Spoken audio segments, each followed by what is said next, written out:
Welcome back everybody to the R44 YouTube channel. We've been meaning to do this video for over 5 years, but finally it's here. It's a how-to video on how to install an LED shift steering wheel. If you recently bought one or you're looking to buy one, they're a great alternative to the standard wheels. They have an LED display managed by an OHC management system, so it's a really good OBD, it gets all the information in the car, puts it through to an LED screen. You can adjust the rev counter, so you can redline at 3,500 RPM, or if your car goes to 9, you can do it however you want.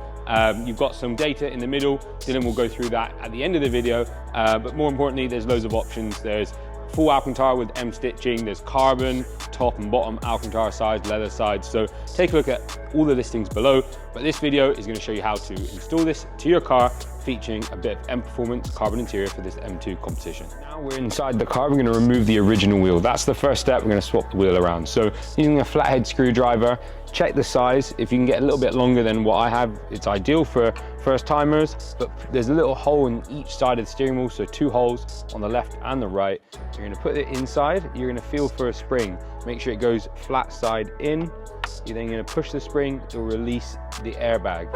You then repeat this on the opposite side, but more importantly, make sure you remove your battery. I haven't done it for this video because I'm a trained professional, we do this every day, but it's very important. Remove that battery so there's not a feed. Because we have diagnostic systems, we know how to turn off the car, we turn the car off so there's no warnings, but make sure you take your battery off. So now we're going to remove the airbag. We're then going to get our big gun. I'm using the gun on this one. You can use a handheld device. It's a 16mm socket. You're going to put it on. You're going to do anti-clockwise to loosen it. You might need a friend to hold the steering wheel as you loosen it.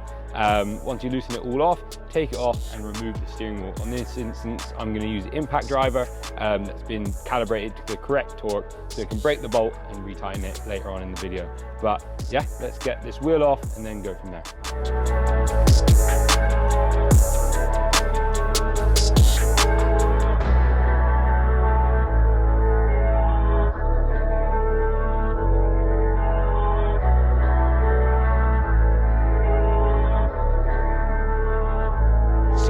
Strip down the original wheel, remove everything so we can reinstall it. On this car in particular, has a set of JQ magnetic paddle shifters, which are beautiful for the F series, but these have a 2mm Allen key. So in here, we'll then go in and loosen it. Normally it'd be a Torx T20. So we'll loosen off both the sides for the Allen key. Always start with getting the paddle shifters out of the way because it will allow access to the buttons. So there we go, paddle shifters are loose. Next step, we're going to remove the Torx T20 from the back of here, which, funny enough, I just did already. So normally it's in there, loosen that off inside the steering wheel. We will then just give it a pull, loosen these two, it would help. There you go. Remove this trim, that'll give you a bit more access to underneath. So now we're going to start pulling off some of the loom. We'll get the paddle shifters. You can use your pliers like so, just to pull things out from the corners. Sometimes if it's a new steering wheel, I do recommend using a small flathead to get inside of the blue clips. This is the aftermarket paddle shifters, so the connections are quite tight. Again, the same here. Pull this one up. You can get a small flathead, just pop this open, like so. That will loosen that. We'll then get your Torx T20 again. Loosen off the airbag mounting positions. We'll then make sure the paddle shifters are fully removed.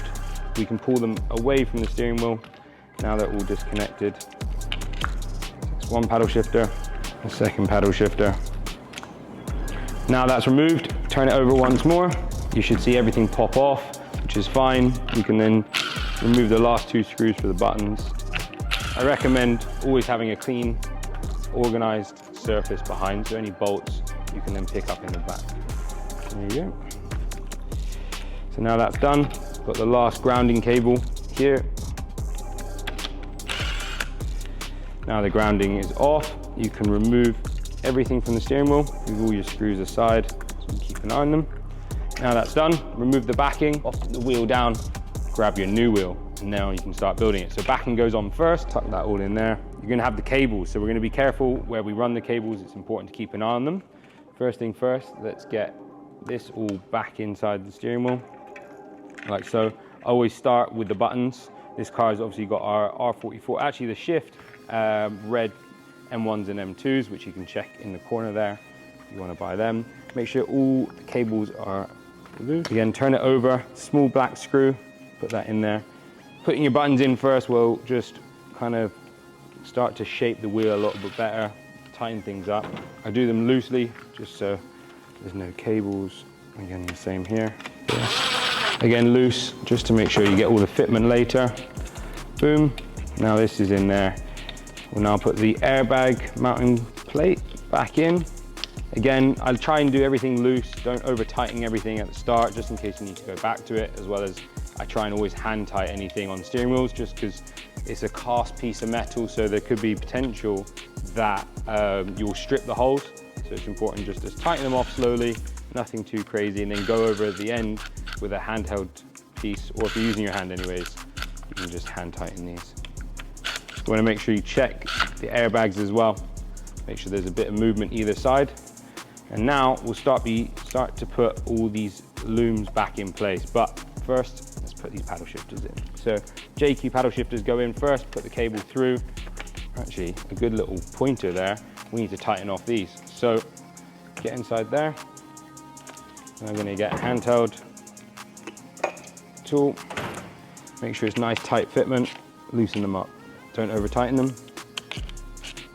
Again, the same. So we'll leave that aside. Turn this over, go back in. Make sure you're plus and minus is the correct way. The worst thing is when you drive off and you start shifting the wrong direction. Put that in there. Again, JQ slightly different with the 2 mils. If you're fitting the JQs, just leave the back a little bit loose, slightly tight, start to tighten it. Give it a good shift before you start to tighten it all up, because it might not be seated properly. Again, the same on this side. Leaving the front trim makes a lot of access for everything.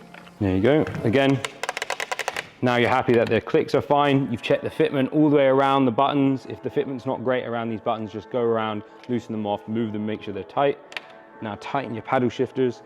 JQs, you've got to tighten them a little bit more, but not too much, otherwise you'll strip them. Lovely. Now we can start to connect all of the looms. So I'm going to move the LED module pieces out of the steering wheel, start to get a visualization of what we need to connect. Paddle shifters first, super simple.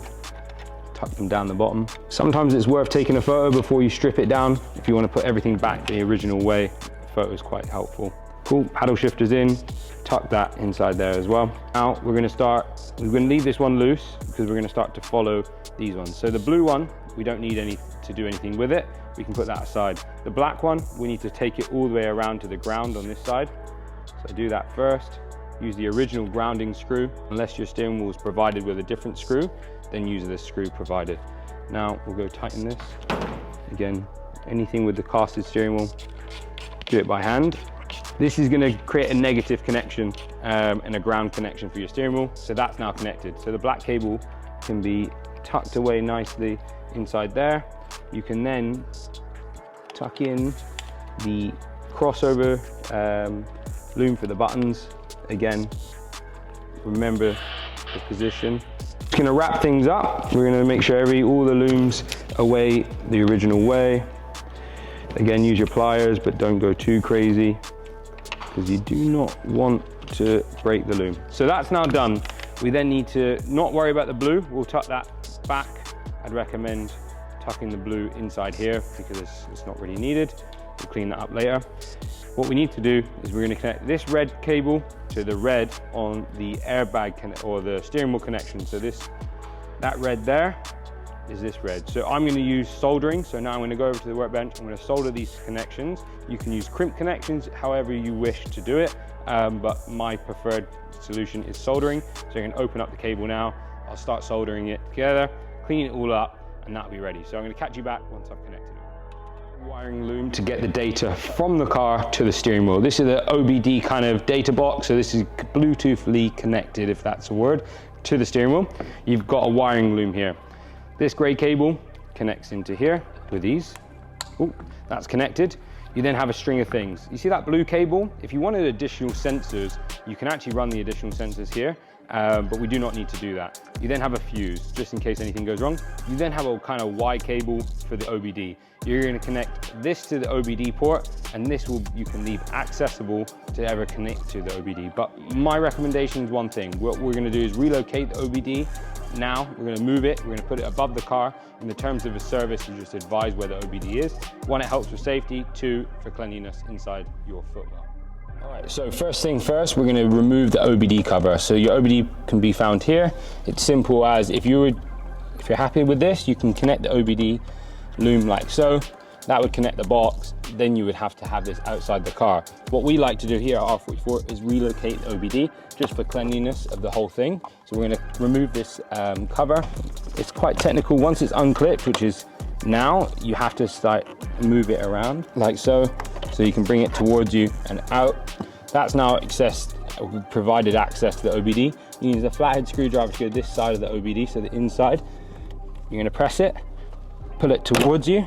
That's then going to allow the OBD to be relocated. But more importantly, now we're going to remove this part of the footwell to allow us to relocate the OBD to above this panel. It takes two 10mm sockets, so we're just going to get in there now. Like that, there.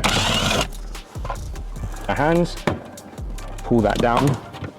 That'll allow access. So now the OBD is up and inside this area. You can see it's just there. We'll then go and connect these two connections, connect the loom to it. Once you're done, I recommend leaving everything apart, start the car, make sure there's a good connection. It might take a moment for the steering wheel to connect to it. And then once that's done, I would just nicely, you can use some cable ties, connect, make it secure in here, make sure it's not moving, and then close it all up. Now I'm going to install the steering wheel, close everything up to round up, and then we are almost done.